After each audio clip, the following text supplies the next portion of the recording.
Welcome, everyone. This is Coach Schuman here with the Success for Life podcast. I don't know what episode we're on now. Must be like 120 or something, somewhere in that range.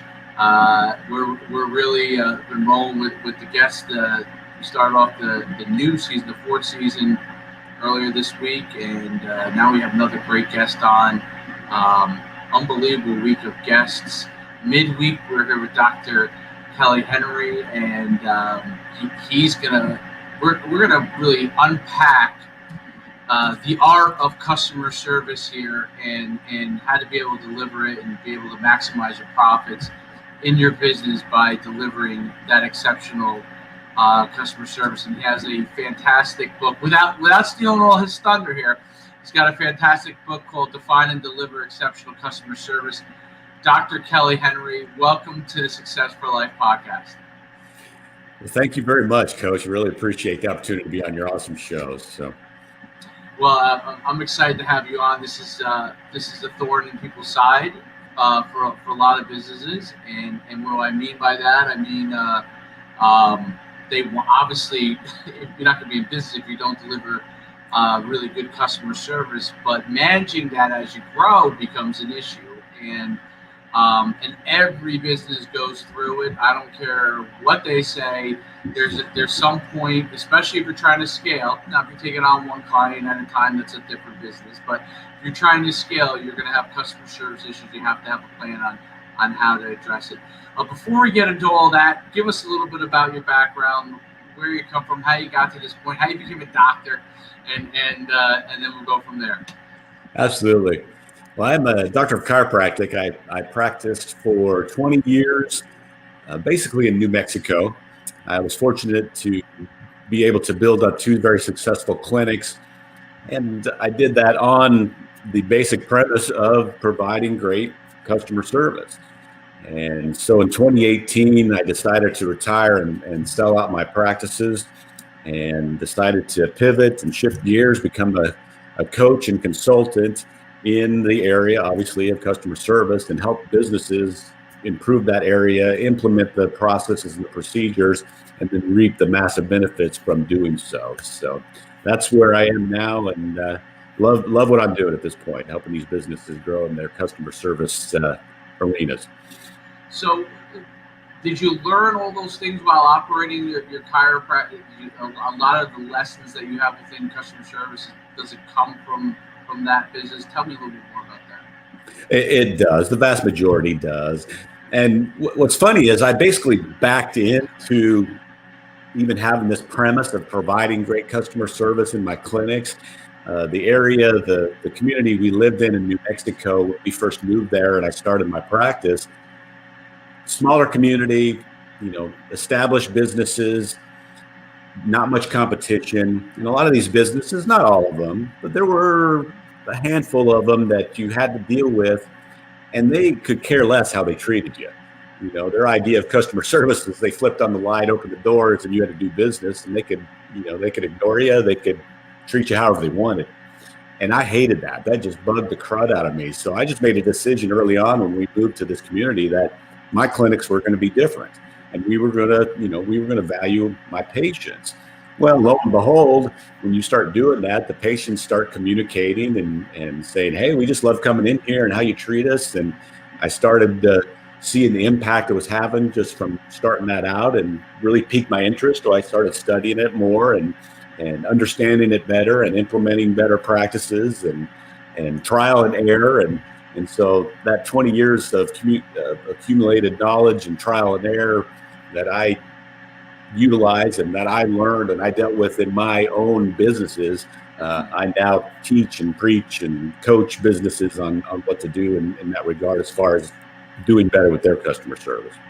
Now, are you working with them on service-based business, which was more along what chiropractic was, or is it any type of business? Is it product-based? Will these principles apply to all of those? They really do apply to all of them.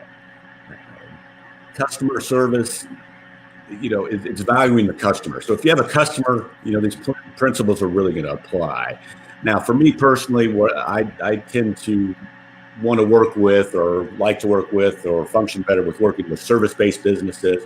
and particularly those in the medical field, although I'm not exclusive to that. But the medical doctors, the dentists, the chiropractors, the PTs, obviously I speak their language and know a little bit about what they deal with as far as their business is. But the principles, again, they work across the board, with basically every industry, any kind of business, whether it's service or product based. Very cool. So I want to kind of get into some scenarios of different things and how you might handle it, which I think are real important in customer service. Before I do that, I want to let you kind of share the main principles of what your kind of philosophy is on delivering exceptional customer service. First we could kind of start there, and then I want to talk about how it translates into profits. Tell me about some of the principles that you have as far as delivering exceptional customer service. Absolutely. Well, the first thing to understand, and I'm sure the listeners kind of know this, but we're not talking customer service as a department of a business. We're not talking the customer service department where we call in and complain or call in to get a question answered. We're talking about customer service as a culture, as a foundation principle for a business. So just to clarify that, my personal definition of great or exceptional customer service is a relentless focus on the customer each and every time they're interacting with the business, whatever form that is in, but a relentless focus on the customer to make the customer feel their best when they are dealing with the business. So that's just a simple definition. So that kind of frames things up. Now, the main principle for customer service, and there's a few, but one of the main ones is you have to understand that you're in the customer perception business regardless of what business you're in. If you're a chiropractor, if you're a plumber, if you're an online solopreneur, digital products, it doesn't matter. You're in the customer perception business and you're driving some kind of perception. You're either driving a perception that you provide great customer service or you don't. So that's the first thing you have to realize. Second thing is customer perception is driven by how you make them feel. So this goes back to my definition. When you make a customer feel important, valued, special, again, you're driving a certain kind of perception. One of great customer service. When you're not valuing and driving that perception for a customer, then obviously you're not going to be credited with providing great customer service. So that's a good starting point, just to have that definition and a couple of principles there to understand where you need to be looking and what you need to understand as far as moving forward with your ability to provide better customer service. That makes a ton of sense. I mean, customers' perception is the reality, whether Exactly. you like it or not. It's one of the things over the years that when we've handled customer service, or even myself, when I deal with clients, people that I work with, what their perception is their actual reality. It's not necessarily what you think you're providing or what you think you're doing for the customer. What they perceive it as, you have to address that perception. And you're trying to get to the fundamental details of that perception and what that is before you can really figure out what they want and what they need. Because if you don't understand that perception, you're not going to be able to address a lot of things. Really a good point. And I think about a lot of it as like customer success, customer experience, right? So how do you manage their perceptions? What are the things that are important to do within your business to be able to provide the right perception of your business, and therefore the first part, which you really honed in on, that experience, having the right experience with your business? Well, it's very difficult to control everybody's experience necessarily. Customers come in, they're upset, happy, angry, it runs the gamut. The thing that is critical and that has to be done is to provide proactive customer service. So this doesn't necessarily, it forms a better way to help that perception is what it amounts to. So there's proactive customer service and there's reactive. So proactive customer service is a choice. It's a culture. It says it doesn't matter what day of the week it is. It doesn't matter if I'm in a good mood. It doesn't matter if the customer's in a good mood. It doesn't matter if it's raining. It doesn't matter who's the president. Nothing matters. I've made a choice, and I am going to be the best part of that customer's day. I am going to value them. I am going to try to put a smile on their face no matter what. Reactive customer service is where a lot of businesses fall into and get into trouble, not being able to control that perception. Is reactive is, well, I'm not in a particularly good mood. It's Monday morning, and so I'm not really wanting to be here today. It's not payday, it's raining out, or whatever the circumstances are going to control whether I provide great customer service. Or if the customer comes in upset or not in a particularly good mood, then I'm not going to try to change that for them. So key is really to have that decision made. This is what we're going to do. We're going to provide great customer service no matter what, and just move forward with that. And that goes a long ways in being able to control that perception for each and every customer. Yeah, I think that makes a ton of sense. Understanding the customer is obviously a big deal. How important is getting to know? So I guess when you scale, like when you had one chiropractic facility, it's fairly easy to know most of your customers, right? But if you scale up to 10, 15, 20, and you're now managing the business, your personal relationship with the customers is going to be different. You might still have a handful of customers, but your bandwidth only goes so far. How do you maintain that same customer service as you go and scale? What are some important things that you think are necessary when you're scaling? It's all about, again, having the culture, having the foundation, and then training that to the employees. That's all that matters. A business is not a business. A business is the employees. The employees create the perception for the customers.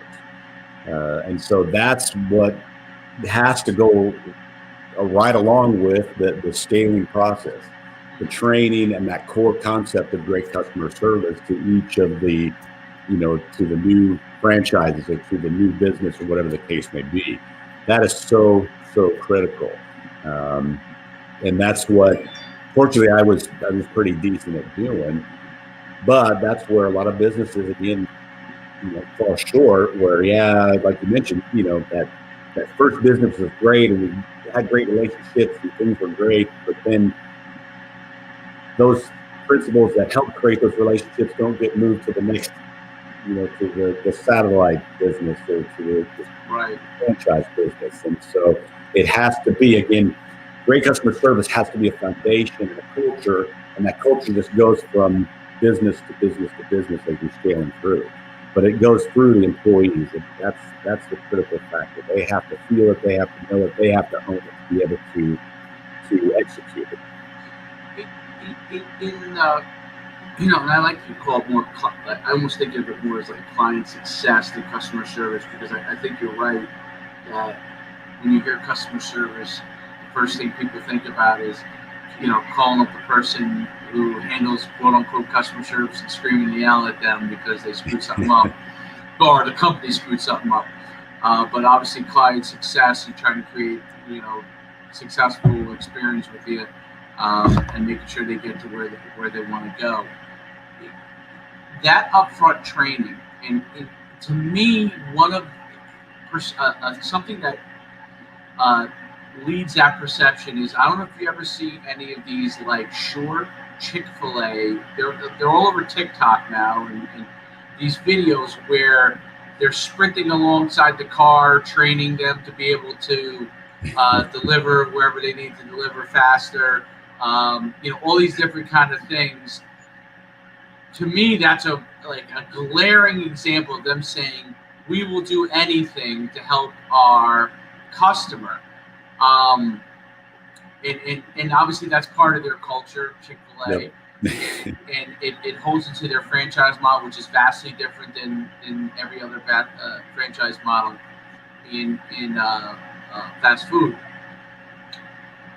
Is that training, like what has to go into that initial training in order for that to happen? Because so many times you see a business starts out as 1 or 2 locations, franchises nationally.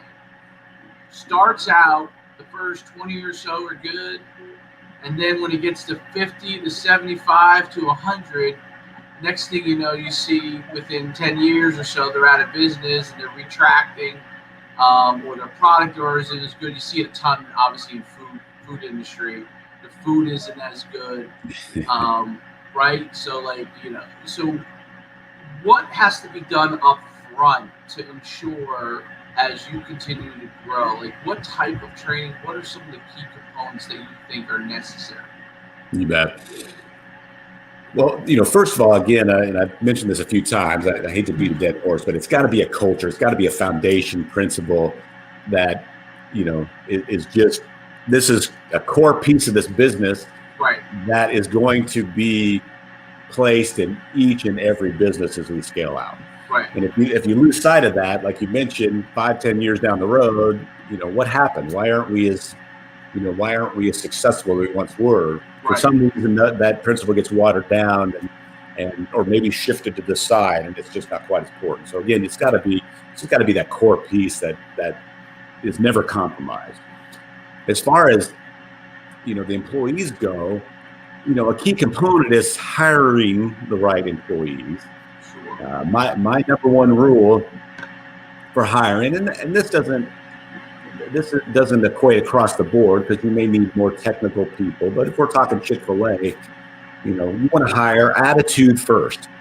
You want to hire the bubbly, the friendly, the enthusiastic person, and then we can train the technical skills, how to run the cash register and how to flip chicken sandwiches, fairly easy. But you want to hire the right people. That's another key concept. Hire attitude first, and then you can train the rest. Then in the training process, actually even before the training, but certainly during training, and then certainly during employment, just as a whole, the employees have to feel like they are valued in that business as well. So you can give them all the training on customer service and all the actions and all the words and all the scripts to do. But if you're ruling with an iron fist and those employees don't feel like they're valued or important in that business, then all those actions are going to be undermined and they will not be as effective. So that's a huge component, is the employees. The employees need to be treated as well, if not better, than you want them to treat the customers. So that's a huge piece. And then you can train, the service mentality and the actions and all those things. But you got to get the foundation and certain steps right, and then that training's much more effective. And we've all dealt with this. When we've been treated well, and we feel like we're important to our employer or our business, you want to reciprocate that. You want to be a good employee. You want to provide great service. So it's much more difficult when you feel like you're just a number. Just another employee. Nobody cares what you're doing, or what has no clue what you're doing, or doesn't value it all. What's the use? If I show up, or if I provide great service. So that's a very key component, that the employees have to be valued in order for them to show value to the customers. Happy employees equal happy customers. Absolutely. Although you can't make every employee happy, and you can't make every customer happy. So when you get into situations, let's talk with customers, where something goes wrong. You put all the right things in place. You've hired the bubbly, enthusiastic person that you think should be doing the job. You're treating your employees well. You're empowering them. You're doing all the right things. And no matter what, something's going to go wrong.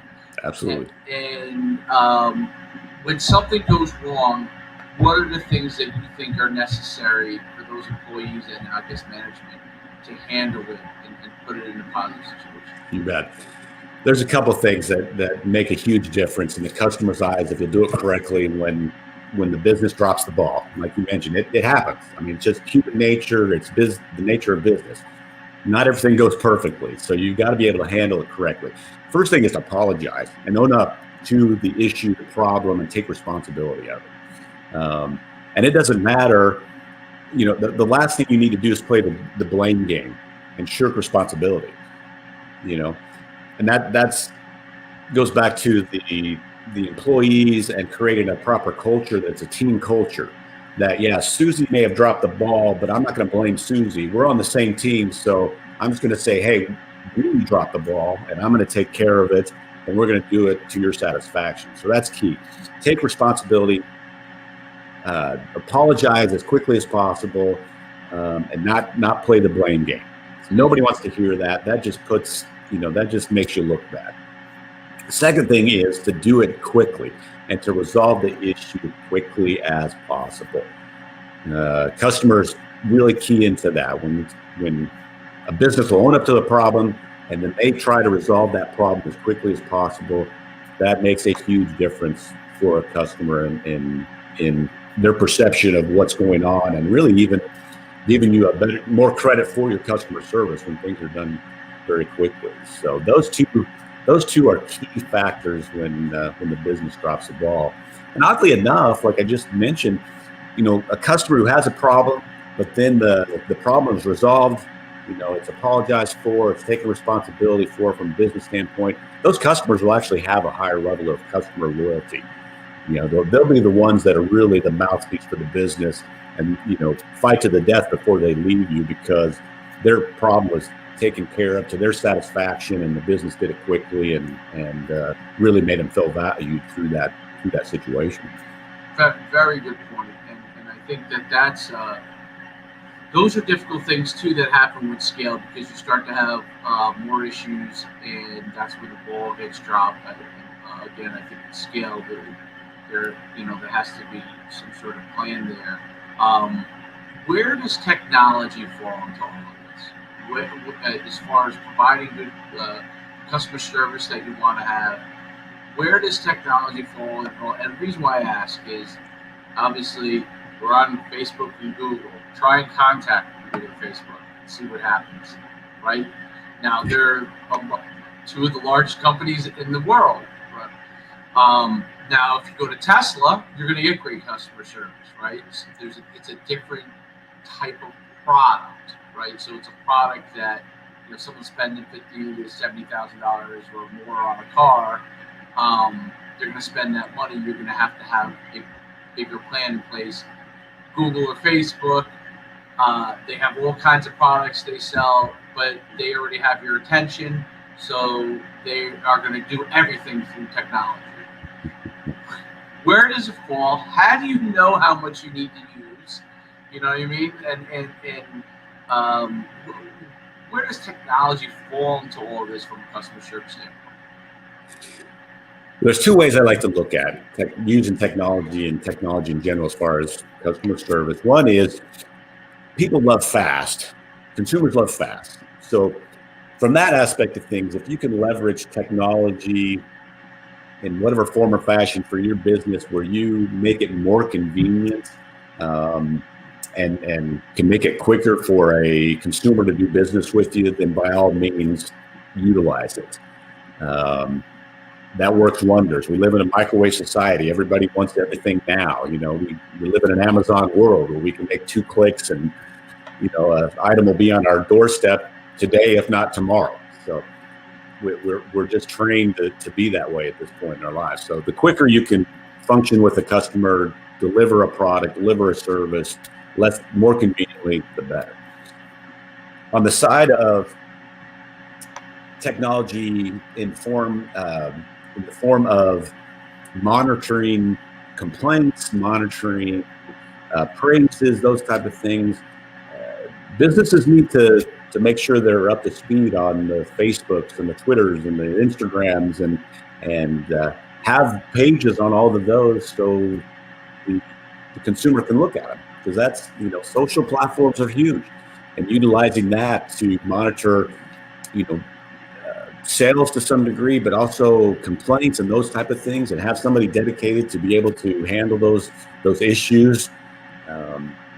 People will go to those sites to ask questions about your business and to learn more about you. So you have to, and that's not going away. So you have to be able to encompass that too. Even though it's may be more difficult, you may have to hire extra staff or take more time to be able to do that. But it is important to make sure you're addressing those areas, because if not, that's a black mark. That's a negative against the business. Those that don't either don't have a representation on those sites, or they don't monitor them and effectively use them to monitor, like say the complaints, the questions, and those type of things. So that's a great point you brought up there. How does a small business that is on every social, I'm a small business and we've had a lot of success and we're a huge presence on social, okay? So what is a huge benefit for us in gaining customers and interacting with customers with a large following can also work as a negative, because you're still a small business. People don't realize that you're a small business. They think maybe you're much bigger than you are. They think you have 100 employees, right? So you're getting flooded with things that you have to take care of, or a couple of your employees have to take care of, and they're getting overwhelmed. Are there solutions for small business? And you see like Gary Vee's like, you got to be on every social media thing there is. You could go on every one of my social media platforms. I have scale on all of them, which all that means is just so many more people to interact with, right? And that's a positive. But if you're going through your list on Twitter of DMs and you have hundreds of them, and you miss 2 or 3, those are 2 or 3 people that are unhappy. You're not intending it that way, Sure. But you're trying to handle it, and then you're trying to pass off what you can, and they'll still miss them. How do you handle social customer service without breaking the bank? You bet. I'm a big proponent of hiring VAs, and it's you got to vet them and you got to get the right ones, obviously. So, but VAs are tremendous. They're cheaper than hiring employees because of the tax. It's basically a write-off, as we all know. But VAs are tremendous. You can get them trained, get them narrowed into 1 or 2 tasks where they can monitor that, take some pressure off you, the business owner, and monitoring all these different sites and the different questions and concerns and comments and all the things that you may have to deal with. That's a game changer. If it's saving you, an hour a day, a couple hours a day, what's that worth to you and your business when you're paying them just a fraction of what you can earn, because your time is better well spent on marketing or making sales and doing the things that are really going to generate revenue for your business. So VAs are a good way to go about helping your business scale and taking care of things properly. And do you give the VA a platform? Let's say you're monitoring social. Do most of those VAs have a platform that they're able to, once they have your login, to be able to go across and monitor all the social in one area, or a Hootsuite or something like that? It depends. Some do, some don't. Sometimes you just have to give them all your logins and, hey, have at it and let's monitor this type of thing. So that, obviously has to be some trust there. So right. And the ones that have the single platform where they can plug everything in, they're going to be more expensive generally than the ones that you're giving your login information to. So there's some, again, you got to vet out the right ones and have that trust factor, but it's doable either side of it. I mean, that makes a lot of sense. The VAs can be really helpful. It's pretty cool stuff. As far as now, we've talked about handling customer issues. Now let's go on the employee side. So I'm going back to our bubbly employee here. They start out, they're doing a great job. You've empowered them. Now they've had a couple of issues, and they themselves are struggling with the customer service aspect of it. Not when everything's going good. Everybody does well when everything's going good, but occasionally when they have an issue. How do you address that employee? And let's say that employee does a really good job, but that's their weakness, right? How do you address that with the employee? Because a lot of times I found that employees really want to do a great job, and sometimes your best employees have such pride in what they do that when someone dislikes what they do for whatever reason, it has nothing to do with them, but they had a bad day, whatever, and they struggle with managing that aspect of it. They're almost perfectionists in a sense. That's why they're such good employees. But when something goes wrong, how do you address that as a manager? Well, if it's that situation where it's a good employee and they had a bad day, a bad interaction, and they're taking it pretty hard, then it's your job to build them back up, and make sure they understand that they're a valued employee, that, the vast majority of their work is fantastic. They were just a lot. Don't worry about it. Let's just get focused and dialed in. But you have to look at the trend with employees, like you were mentioning, some employees, maybe they start off good and then, they're starting to have a whole lot more bad days than they're having good days. So, you need to maybe go back into training. You need to make sure you're back into helping them get focused on what they're doing, why they're doing it, the principles of why they're doing it, and try to get them recentered. But sometimes, it doesn't work, and sometimes they're just not the right employee, and things just don't ever get corrected. And as much as it's painful to fire employees, sometimes that's just what you have to do because they're a poison to the culture.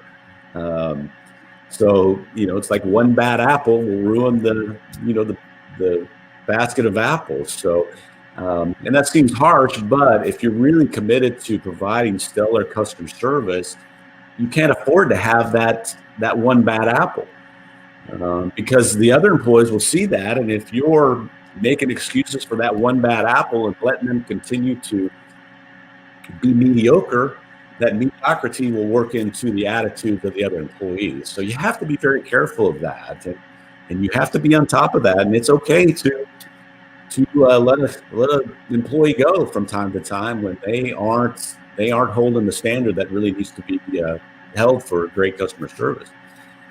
And my experience is that at different stages of your company, there are different employees that work at different stages. And, being able to understand and monitor that. There's some employees that, as you continue to grow with you. There's some that love the company really small, and they like, being able to talk to the owner of the company. And once it starts to expand, they begin to feel neglected, right? And what kind of measurement tools do you use or recommend? And talk about measurement of customer service and measurement of how employees provide customer service. Sure. There's three key measurements, three key indicators, and this comes from Jack Welch, the well-known CEO of GE. Turned GE around, but his three areas to monitor are customer satisfaction, employee satisfaction, and then cash flow. So, to monitor satisfaction from a customer and an employee standpoint, you're going to survey them. You're going to survey the customer and ask them, hey, how was our service 1 to 10? If it's below an 8, can we talk to you about what happened, how we could be better, where we dropped the ball? Same thing with the employee. I don't know if I just said that. The first one was customer. The second one's employee. Right. Employee asked them, how would you rate your experience here at the business, and would you recommend your friend or family to come working for us? And if the experience is less than an 8, then you need to talk to them and get a better understanding where things are off as far as the employee experience. But you will gain a tremendous amount of information out of those two aspects and monitoring those two aspects to help drive better customer service. That's interesting. So, in the tools, like, is it as simple as using SurveyMonkey and things like that to and you find out what your percentages are, you find out what you got to work on, and you take the comments that you get from there and start to compile them, and then go from there. That makes perfect sense. What are some of the things I'm missing? I think I hit a lot of good things. Tell me some of the things that I might be missing in customer service that can really get you that exponential growth that you really need. Well, one of the misconceptions that many business owners have, and we talked about this early on, where there's that perception is reality. Many businesses owners, business managers perceive that they have great customer service, that they provide great customer service. And statistically, that is just not the case, particularly here in the United States. Roughly about 80%-ish of businesses provide average to just terrible levels of customer service. So there's only that 20-21% of businesses that are above average and up to superior. And so that this is a myth that a lot of businesses have that kind of put blinders up, and they don't see the holes and the problems that they're losing customers by and through, which obviously goes to their bottom line, and they're losing money because of it. So just having that understanding that maybe our customer service isn't as stellar as we think it is. Now, most businesses have, this piece and this piece of great customer service, but that doesn't equate to, hey, we provide stellar customer service, great customer service. So that's something that I deal with all the time, talking with business owners and helping them understand that. And you really can't go wrong whether you have great customer service or not. There's always room for improvement. So if you do provide great customer service, hey, fantastic. Let's make it even better. If you don't, look at it and say, hey, we got room to improve. Let's improve it, because all it's going to do is help this business be better, grow, add to the bottom line, make it a better atmosphere for the employees. So there's really no downside to improving and making your customer service great. That makes a ton of sense. I mean, I think everyone would like to get to that point. It's always you're right. I think the perception that you think you're doing a good job, and then you survey your customers and you realize that you're not doing as good a job as you initially thought. Tell everybody where they can get you and where they can reach you. Hold on a second, guy. Absolutely. All right, kid. Just got back from school, so. Hey, that's great. So absolutely. Take care of your kiddos first, so that's awesome. That's exactly it. But I want to make sure that we get.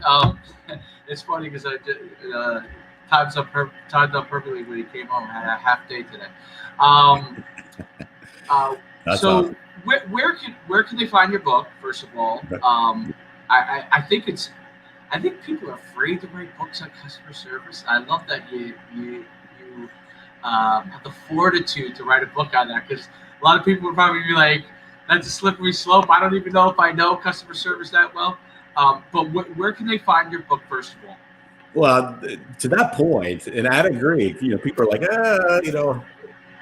it's like a man going to the doctor. I don't want to go because I don't want to know what, to know what they find out, what's wrong with me. So, but my philosophy and what I coach, and certainly what the book is about, is customer service isn't hard. It's not hard. It's just doing some simple things, getting some simple principles, getting some things down pat, and doing it consistently that can make a phenomenal difference in a business. So, and that's what my book is about: define and deliver exceptional customer service. It's an easy read. It's about 150 pages long. It's not full of fluff. It's just full of simple actions, principles, and items that a business owner, manager can take a hold of, start training, implement immediately, and make their business more successful. And that's what I call it, a success manual. So don't think of this as hard. Just think of it as a way to make my business more successful. It's just easy things. If you'll do them consistently, that'll make a difference. So you can find the book really anywhere you buy a book. And buy books. I have a digital copy. I have an audible copy for those who like to listen. And I know there's a lot of people who just like to listen to books, and then obviously a hard and a soft copy. You can also find out more about me on my website, which is drkellyhenry.com. So DRKELLY Henry.com. You can find out about me, about my programs, obviously the book. You can schedule a call with me where we can talk more about your business and how I can help you out. Also, I have a free downloadable PDF of my 5 top actions that a business can take and implement immediately to drive up a better perception of their customer service. So you can find that and download that off the website too. So drkellyhenry.com. And again, my book is Define and Deliver Exceptional Customer Service, Proven Strategies to Maximize Profits. awesome. I see it right there in the background. If I'm not mistaken, I see it right there. Right behind me. Yeah, absolutely. That's fantastic. I really enjoyed talking with you. A topic when you wanted to come on, I thought this would be a perfect topic for. We don't talk about this enough. Like we just don't talk about customer service enough. We talk about growing your business. We talk about all these different things, but we don't talk about how enough about handling the customers. And I really appreciate you coming on today to Successful. And I appreciate it, Coach. Thanks for the opportunity. That mentioning talking about everything else about growing business, which you need to. I'm not pointing fingers there, but for me, and customer service is either going to enhance everything else you're doing, marketing, sales, human resource, employees, or it's going to detract from all those things. So really, that's how fundamental and how powerful and impactful customer service can be. When you're really doing it right, it's just going to make your business as a whole that much better. Absolutely. Very well said. I'll leave it on that. Thank you so much for coming on. Thank you, Coach. I really appreciate it. All right. Until next time, Successful Life Podcast. Coach Schuman here with Dr. Kelly Henry. And really, really great having him on today. We'll see you next time.